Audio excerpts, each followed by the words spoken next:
Back to Bhavani lifestyle. மணி 9 காலம் ஆகுதுன்னு பெருசாக வேலை எதுவும் இல்லைன்னு நாங்கள் இன்னைக்கு 9:10க்கு கடையை அடைச்சிட்டோம். சிலப்போ இந்த நேரத்தில் கஸ்டமர் இருப்பாங்க, அவங்களுக்கு சில கஸ்டமர் நாங்கள் வருவோம் கால் பண்ணி சொல்லுவாங்க.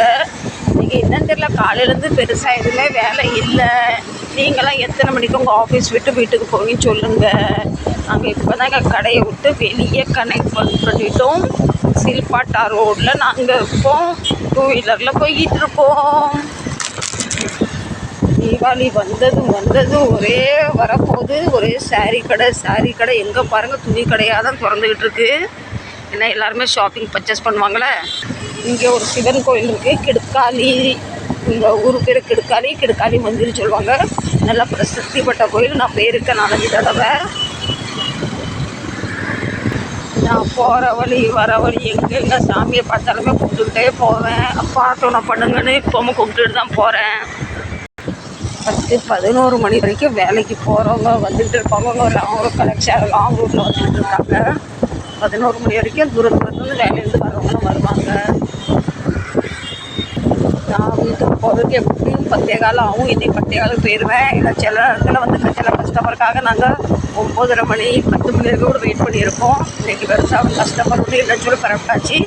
இன்றைக்கி 10 காலம் வரைக்கும் போயிடலாம். நான் என்னோட ஒரு சின்ன ஒரு உத்தேசம் ஃப்ரெண்ட்ஸ், இதுலேருந்து ஒரு வீடியோ நான் போட்டிருந்தேன். எங்கள் 2ஆவது அக்கா வீடுங்க தான் இருக்குது. இது வழியே இந்த பில்டிங் வழியாக போனால் ஒரு 5 நிமிஷம் நடந்து போனால் எங்கள் 2ஆவது அக்கா வீடு.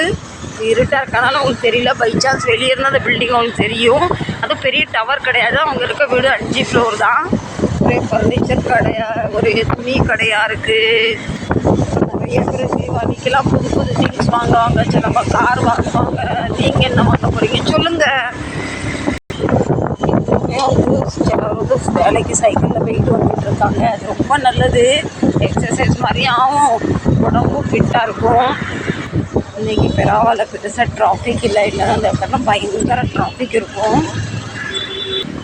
இப்போ நம்ம சில்பாட்டா ரோடு முடிஞ்சு விட்டது. இப்போ பைப்லைன் ரோடு. இது பேர் பைப்லைன் ரோடு.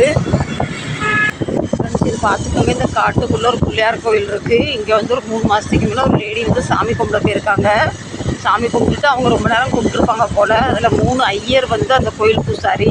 அவங்க அந்த பெண்ணை ஏதோ 35-48 வயசுக்கு 38 வயசா 40 வயசு அந்த பெண்ணுக்கு ரேப் பண்ணி கொண்டுட்டாங்க. அது ரொம்ப பெரிய இஷ்யூ ஆச்சு. இப்போ அவங்க 3 பேருக்கும் ஜெயில் ஆகிட்டு. இதுதான் அந்த வழி. கோவில் பாருங்கள். கோவிலுக்கு உங்களுக்கு தெரியாது, இருட்டாக இருக்குது. ரோடெல்லாம் அவ்வளோ மோசமாக இருக்குது. ரோட்டில் பைக்கில் போகிற மாதிரியே இல்லை, ஏதோ ஒரு கப்பலில் போகிற மாதிரி அந்த அளவு குதிச்சு போகுது. அவ்வளோ அளவுக்கு ரோடு மோசமாக இருக்குது. அதுவும் நம்ம தலைவருக்கு இருட்டாக இருந்தால்னா வெளிச்சம் இருந்தால் நம்ம வண்டி இருட்டாக அவருக்கு என்னன்னு தெரியல, வண்டி அவ்வளோ ஸ்பீடாக ஆக்கிடுவார். இப்போ நம்ம பைப் லைனும் முடிச்சு இப்போ மாப்பா ரோடை முடிச்சிட்டோம், ஹைவே முடிச்சிட்டோம். நாங்கள் டெய்லி இவ்வளோ தூரம் ட்ராவல் பண்ணி வந்துக்கிட்டு இருக்கோம் வேலைக்கு வீட்டுக்கும். எங்களை மாதிரி யார் இவ்வளோ தூரத்துக்கு வேலைக்கு போயிட்டு வரீங்கன்னு கண்டிப்பாக எனக்கு கமெண்ட் பண்ணுங்க, சரிங்களா? இந்த பக்கம்லாம் ரொம்ப மடப்பகுது பார்த்தீங்களா. தனி லேடிஸ்லாம் வர்றது ரொம்ப ஒரு கஷ்டமான ஒரு விஷயம். எனக்கு இந்த நடுவில் இந்த ப்ளூ கலர் தூணு போட்டிருக்க ரொம்ப பிடிச்சிருக்கு. அடுத்து இன்னும் 10-15 நாளில் நம்ம குளிர் ஆரம்பிச்சிடும். இப்போ கொஞ்சம் வெளிச்சத்துக்கு வந்துட்டோம். அந்த சொட்டுலாம் வர முடியாது, பயங்கரமாக குளிர். இப்போவே நல்லா குளிர்ற மாதிரி தான் இருக்குது. காரங்க நம்மளை நோக்கி நம்மளை ஓவர்டேக் பண்ணி காரு ட்ரக்கர்லாம் போய்கிட்டு இருக்காங்க. நாங்கள் வர்றதுல இவ்வளோ இடத்துல மட்டும்தான் வெளிச்சம் இருக்கும். மற்ற இடத்துல அவ்வளோ பெருசாக வெளிச்சம் இருக்காது. சில ஒரு இடத்துல இருக்குது, அதே மாதிரி சில ஒரு இடத்துல பயங்கரமாக இருட்டாக இருக்கும், பயமாக இருக்கும். இப்போ நம்ம பெட்ரோல் போட வந்தாச்சு. இங்கே கூட்டமாக இருக்குது. இவர் பெட்ரோல் போட்டு வரட்டும். நம்ம அது இருக்க ஒரு முக்கியமான ஒரு வேலை இருக்குது, அதை பார்க்கலாம் வாங்க. எனக்கு முக்கியமான வேலைன்னா போகிற இடத்துலலாம் இப்படி பிள்ளைங்க எனக்கு கிடச்சிருவாங்க. அவங்கள பார்த்துட்டு கவனிச்சிக்கிட்டு எதனா சாப்பாடு கொடுத்துட்டு போவேன். இதனால எனக்காக வெயிட்டிங்கில் இருப்பாங்க. ஒரு 8 பாக்கெட் பிஸ்கெட் கொண்டு வந்திருக்கேன். இவனுக்கு 2 கொடுத்துடலாம், மீதி இன்னும் நிறைய பசங்க இருக்காங்க அங்கே. இந்த பையலுக்கு இப்போ என்ன பிரச்சனைனா, 2 நாள் கொண்டாந்து சப்பாத்தி கொடுத்தேன். அப்போ பிஸ்கெட் அவனுக்கு அவ்வளோ விரும்பி சாப்பிட மாட்டேங்கிறான். இருந்தாலும் நம்ம கடமையை நம்ம செய்வோம். சப்பாத்தி ருசி நாக்கில் ஒட்டிக்கிட்டு போல. சாப்பிட்டுடா, ஏன் சாப்பிட மாட்டுக்க, என்னாச்சு? நீ சாப்பிடு, இல்லைன்னு எடுத்து நான் சாப்பிடுவேன். எனக்கு பயங்கர பசிக்குது. இன்றைக்கி என்னன்னு தெரியல, பயங்கரமாக கூட்டமாக இருக்குது. பெட்ரோல் பங்க்லாம் இவ்வளோ கூட்டம் இருக்காது.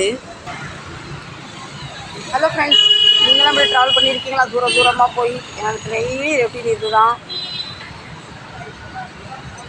வாங்க நம்ம வீட்டுக்குள்ளே போகலாம். இவ்வளோ நேரம் பெருசாக பிகு பண்ணாமல் சாப்பிட ஆரம்பிச்சிட்டான் பையன். இப்போ நாங்கள் அப்பாவில் பெட்ரோல்லாம் போட்டுட்டு இப்போ சர்வீஸ் கூட கனெக்ட் பண்ணிட்டோம். இது போகும் ஒரு 10-15 நிமிஷம் போகும். இந்த பக்கம்லாம் ரொம்ப ஜாக்கிரதையாக போகணும். ட்ரக்காரெலாம் கண்ணு மூடி ஓட்டிகிட்டு வருமா. ட்ரக்லாம் வரல, பின்னாடி ஆன் அடிக்க மாட்டாங்க, சும்மா அப்படியே போய்கிட்டு இருப்பாங்க. ஆன் அடித்தா நமக்கு தெரியும் பின்னாடி வண்டி வருதுன்னு. நாங்கள் வர இடத்துல அங்கெல்லாம் மழை இல்லை, இங்கே மழை பெஞ்சிருக்கு. ஆனால் நாங்கள் கொஞ்சமும் நனையில. இந்த இடத்துல நல்லா மழை பெஞ்சிருக்கு.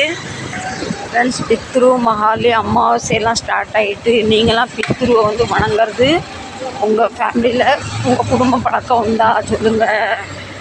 இங்கே டெய்லி ஒரு 7-8 பிள்ளைங்களுக்கு சாப்பாடு கொடுப்போம். எல்லாம் வந்துட்டாங்க பாருங்க.